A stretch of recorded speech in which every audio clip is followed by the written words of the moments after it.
From Washington, this is VOA News.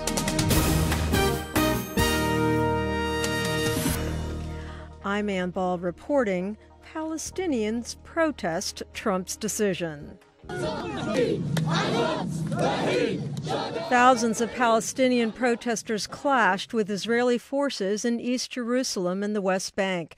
Demonstrators in the Gaza Strip burned U.S. flags and pictures of President Donald Trump in a show of rage Tuesday over the American decision to recognize Jerusalem as Israel's capital.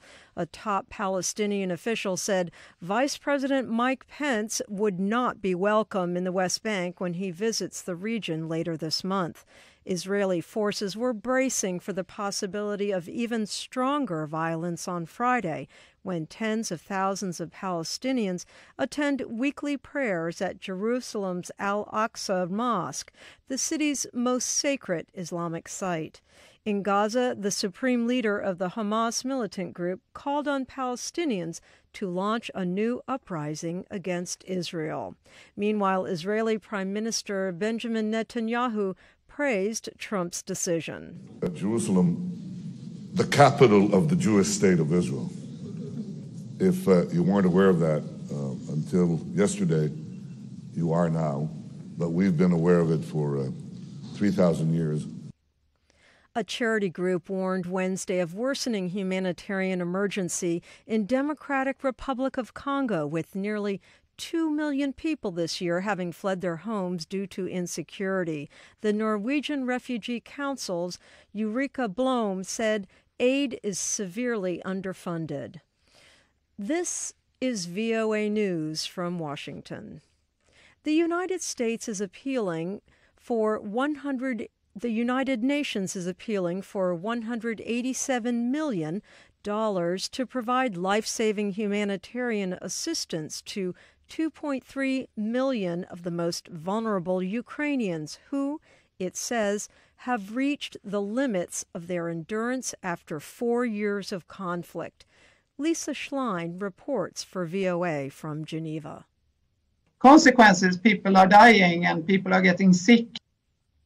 Most people view the ongoing fighting between the Ukrainian government and Russian-backed rebels in eastern Ukraine as a political crisis.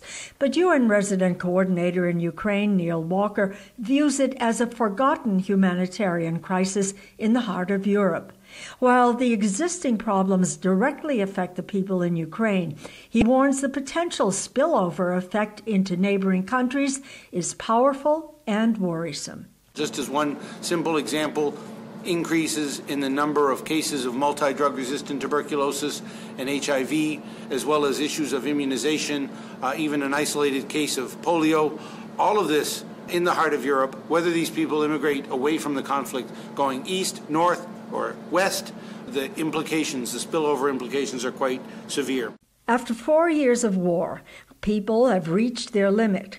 Aid workers say they cannot afford to buy food or medicine, to pay for shelter or heating or their children's education. Lisa Schlein for VOA News, Geneva. U.S. Senator Al Franken announced on Thursday he will be resigning in the coming weeks amid a growing firestorm stemming from sexual misconduct allegations. The second Democratic lawmaker to announce a departure this week under a cloud of moral impropriety. More than 24 fellow Democratic senators had called on Franken from Minnesota to resign after a news media report quoted a former congressional aide as saying Franken forcefully tried to kiss her in 2006. And in other news, North Korea says a large joint military drill between South Korea and the United States has made an outbreak of war on the Korean peninsula an established fact. The remaining question now is, when will the war break out? A spokesman for North's Foreign Ministry asked Thursday in a statement run by state-run KCNA news agency. From Washington, I'm Ann Ball. From VOA.